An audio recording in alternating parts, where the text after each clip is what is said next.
They did not come to protest. They did not come to celebrate. They came to watch one man die. In a dusty square on the outskirts of Tehran, a crane arm cuts through the sky like a metal guillotine. A blue nylon rope swings from it in the hot air. Below, a restless crowd presses against thin metal barriers, mothers clutching photographs, fathers with clenched fists, children lifted onto shoulders to see over the sea of heads. The sound is not just noise, it is grief sharpened into rage. In the middle of this storm stands a skinny young man in a torn shirt, hands tied behind his back, face swollen from the beatings he has already taken. His name is Mohammed Bijeh. For years he hunted children from the same poor streets that now scream for his blood. Newspapers called him the vampire of the Tehran desert. For the families in this crowd, that name is too soft. This is not a story about a clever mastermind. It is a story about a worker no one noticed, a police force that refused to listen, and a town where children vanished into the sand while officials insisted nothing was wrong.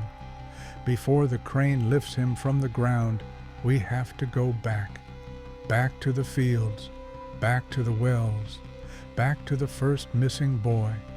This is the story of Mohammed Bijeh. This is what happens when a monster grows in plain sight. Draw a line on a map where Tehran's concrete ends and the desert begins.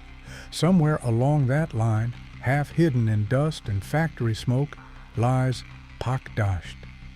Pakdasht is not the Tehran of postcards. It is brick kilns, cheap housing, and endless work.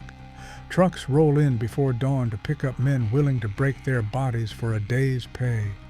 Children grow up between piles of waste, half-finished walls, and small shops that open and close with the economy's pulse.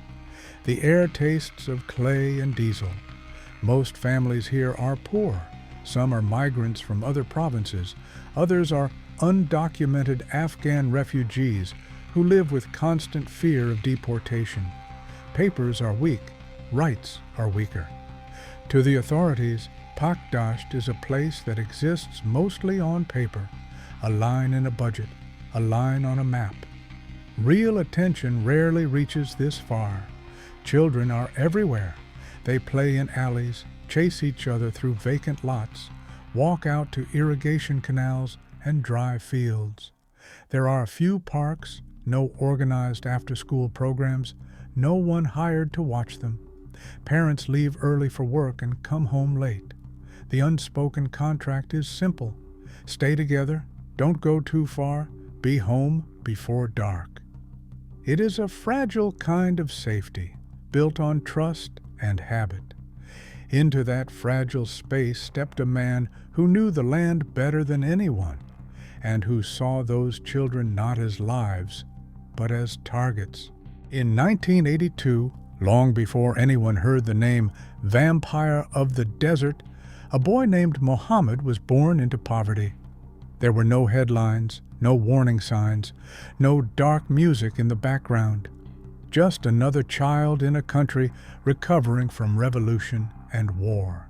His family moved, struggled, tried to survive. School was not a priority when basic food was not guaranteed. As he grew older, Mohammed slipped into the role many poor boys inherit: cheap labor, brick factory, farm work, heavy lifting for small money. He learned to keep his head down and do what he was told. People who later remembered him did not describe a wild, obvious villain. They described someone quiet and withdrawn, a face in the crowd, the kind of man you might stand next to in a bread line and forget 1 minute later. In places like Pakdasht, that kind of invisibility is common. But invisibility is power in the wrong hands. It teaches you how to move without being noticed, how to watch others without drawing any attention to yourself, how to become part of the scenery. You don't become a child killer overnight. Long before the first boy vanished, the foundations were already there. As a teenager and young adult, Mohammed was surrounded by humiliation. He was poor in a country that glorified martyrs and heroes, invisible in a society that rarely looked down far enough to see men like him. He lived in cramped rooms, took orders from bosses who barely remembered his name, and walked home each night past families that seemed just as trapped as he was. He reportedly enjoyed hunting animals in the desert, killing stray dogs and wildlife for sport. In a place where life was already cheap, he practiced ending it with his own hands. Each time it was a small rehearsal, the feeling of power over something weaker, the rush of knowing that you decide who lives and dies. For a man like this, the step from animals to children is not as large as it should be. Once he learned that nobody cared when the weak suffered, the question was no longer, could he do it? It was, how far would he go when nobody stopped him?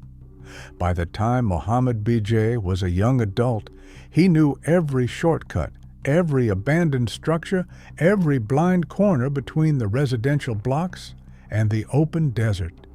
He knew when children were unsupervised. He knew where parents could not see. He had all the knowledge he needed. All he was missing was a decision. At some point, that decision was made.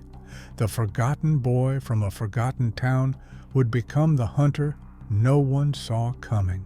No one knows exactly which boy was first. All anyone remembers is how it felt. One child didn't come home, and the sun went down in a house that suddenly felt too large and too quiet. At first, families did what families always do. They checked neighbors' homes. They checked cousins, uncles, the corner shop, the football field. They walked familiar routes again and again, shouting the boy's name into streets that swallowed their voices. When their own search failed, they went to the police. The answer was fast and cold. He's probably run away. He'll come back.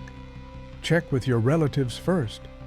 On paper, a form was filled. Mohammed's methods were simple, and that was what made them so effective. He targeted boys mostly between 8 and 15, young enough to be manipulated, old enough to walk alone. Many came from families who were busy, exhausted, or socially invisible. Some were Afghan refugees whose parents lived in constant fear that any contact with the authorities might expose them. For these families, calling the police was risky. Silence was safer. He used the landscape. He waited near paths that led from houses to fields, from streets to scrubland. He watched groups of boys and learned who often strayed a little bit ahead of the others, who stayed out longer, who seemed bored or curious. His method was not random. It was a routine. He chose times of day when parents were at work and streets were thinly populated, late afternoon, early evening, or quiet school breaks. He watched brothers walking together, waited until one lagged behind, then peeled him away with an offer that sounded harmless. Sometimes he brought food or sweets as bait. Sometimes he promised to show them something exciting in the desert, a fox den, a rabbit warren, a place where wild dogs gathered. For boys raised on boredom and scarcity, any break from routine was tempting. Once the children followed him out of sight of homes and main roads, the desert did the rest. The uneven ground, the broken walls of old brick kilns, the deep wells and ditches, these were his tools. They swallowed screams, they hid bodies, they delayed discovery for weeks, months, sometimes forever. What looks like empty land on a map was, for him, a carefully studied killing field. Out there, the mask dropped. In the empty desert, there were no witnesses. There, he raped and murdered his victims. Reports later said he stunned some of the children with blows from a stone before burying them. In many cases, he buried the bodies in shallow graves and scattered dead animals over them to mask the smell of decomposition. In others, he burned the remains to destroy evidence. Between March and September of 2004 alone, he would go on to kill at least 20 children and several adults. Some estimates put the full number higher. Every successful attack taught him one thing: no one was coming. No one was connecting the dots. The desert was his, and for months he acted like its owner. As the disappearances piled up, the official narrative still refused to change. Cases were recorded separately. Different officers, different days, no attempt to see a pattern. On the streets, however, people did see a pattern. They just had no name for it. In tea houses and courtyards, rumors multiplied. Some said organ traffickers were stealing children. Others insisted it was a gang kidnapping boys for ransom. The most desperate stories invoked supernatural forces, curses, or demons in the desert. Anything, it seemed, was easier to consider than a single man from their own community systematically hunting their children. Parents formed their own search groups. Fathers walked in lines across fields with flashlights. Mothers went door to door with photos, pleading for any scrap of information. Groups combed the same stretches of desert again and again, praying to trip over an answer. Police, meanwhile, told the media that there was no proof of a serial killer, no concrete evidence that a pattern existed. The fact that so many victims came from undocumented families made matters worse. Those parents were afraid to even admit their children were missing. For the town, reality was simple. Children were disappearing. For the authorities, reality was whatever did not force them to admit a catastrophic failure. Between those two realities, more boys vanished into the sand. Later accounts would mention another name, Ali Gholampour, also known locally as Ali Baghi. He was not an outsider flown in for the job. He was another worker from the same dust-covered world as Bijeh, hired hands in the same brick factories, walking the same paths between Pakdasht and the desert. Some children told investigators that Ali had helped lure them out of town, promising adventure or small payments, then vanished the moment things turned violent. He denied involvement in the murders themselves, but his presence in several stories and in several journeys into the wasteland was impossible to ignore. For families, the idea of a duo was worse than a lone predator. One man could be a freak accident of nature. Two men, working side by side, felt like a conspiracy against their children. It meant there were adult conversations, planning, a shared understanding that some boys simply would not be missed. Reports suggest that the killings went on for more than 2 years before the full picture began to emerge. In that time, some families never filed complaints at all. Afghan refugees, already living one step away from deportation, chose silence over the risk of police attention. Other parents, shamed or threatened, were told not to make trouble by accusing anyone important. By the time the investigation finally forced the desert to give up its dead, the official list named around 20 boys and a handful of adults. Locals whispered a higher number. To them, every serial predator eventually makes a mistake. In Pakdasht, that mistake was underestimating a child's will to survive. On one trip into the desert, Bijeh and his accomplice took a whole group of boys at once. It was daylight. The boys walked behind them, some joking, some nervous, all of them trusting the men in front. They were promised hunting, pocket money, a story to brag about when they went home. Once the group was far from town, the tone changed. The jokes stopped. The men's voices hardened. Some boys were separated from the others, led behind mounds of dirt and crumbling walls.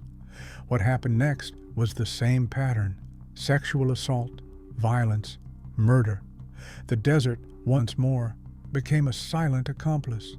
But that day, not every boy stayed silent. At least one child, in some accounts two, managed to break away. Panicked, injured, and in shock, he ran toward the distant outline of the town.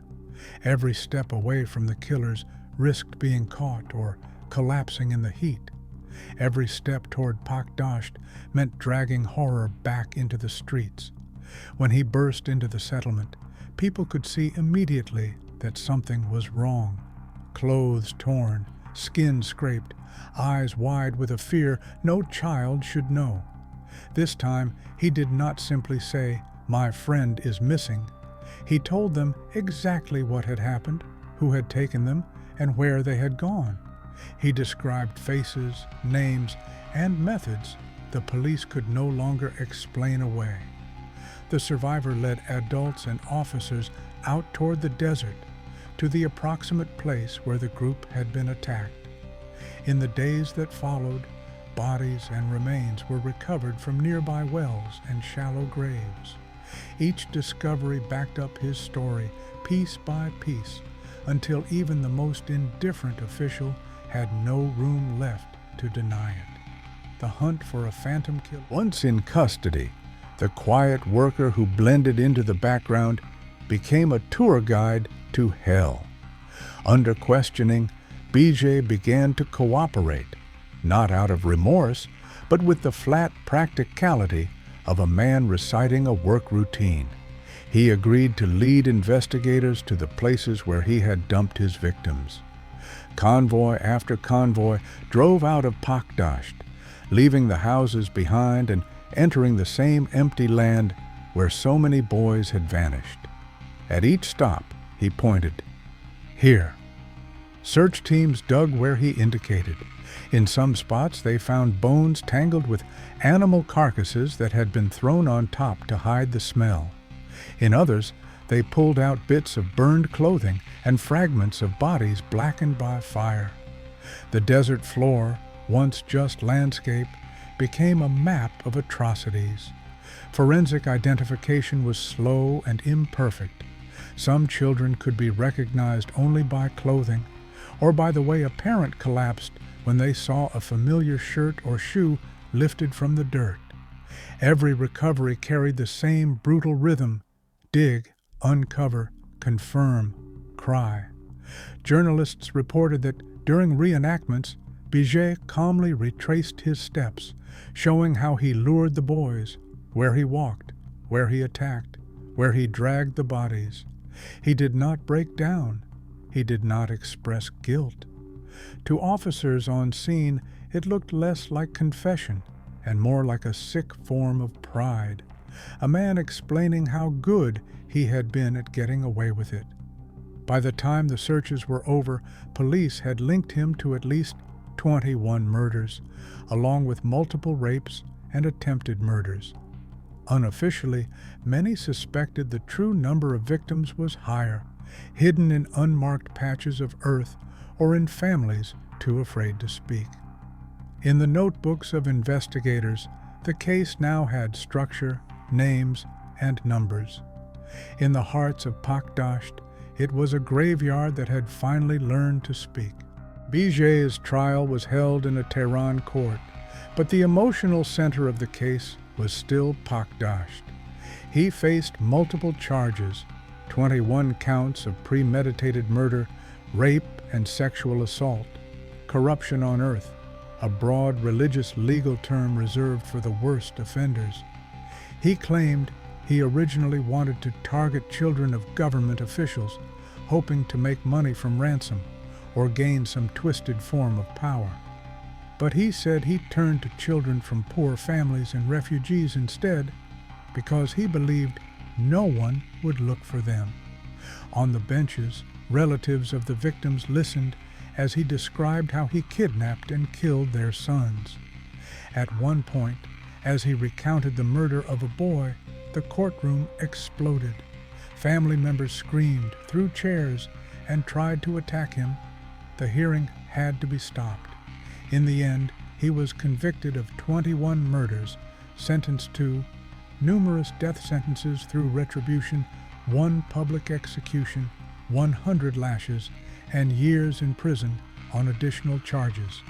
His accomplice, Ali Gholampour, was acquitted of murder, but convicted for his role in kidnappings and sentenced to lashes and prison time. But to the people of Pakdasht, this wasn't just about legal formulas. They wanted more than a sentence. They wanted to see him suffer. On the 16th March 2005, Pakdasht woke up early. By the time the sun climbed over the low roofs and factory chimneys, thousands of people were already crowded into the main square.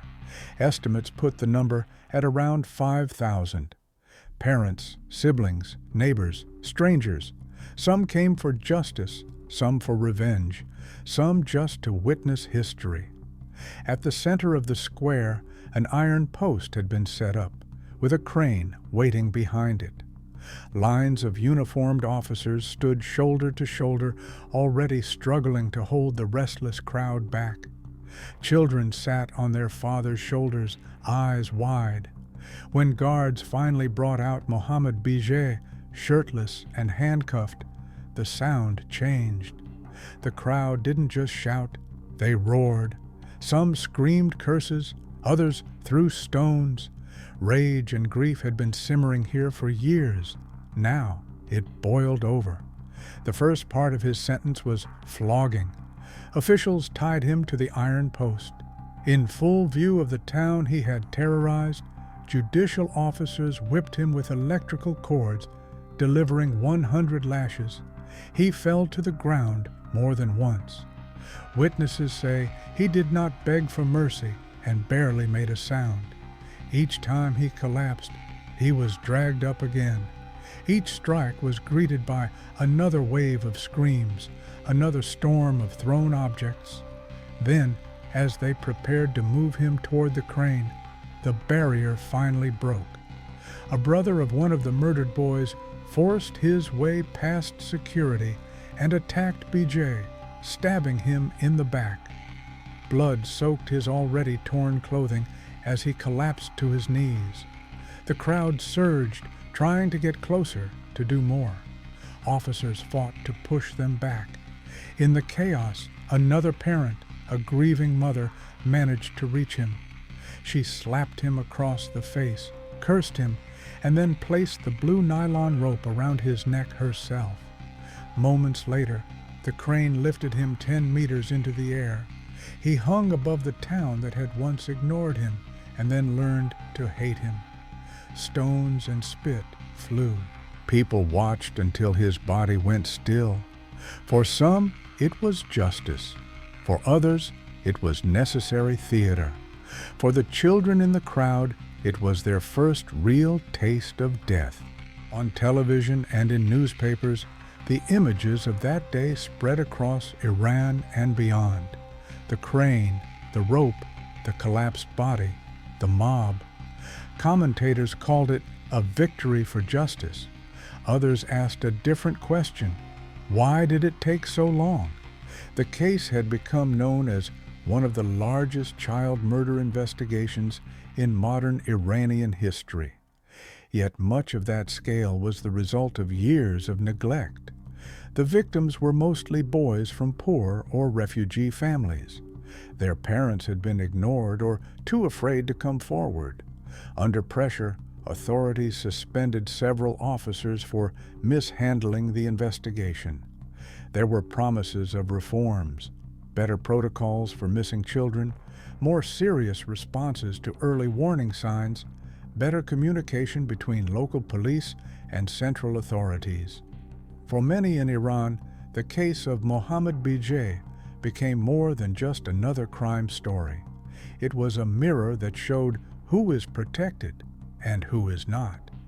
The murdered boys were not the children of judges, officers, or officials.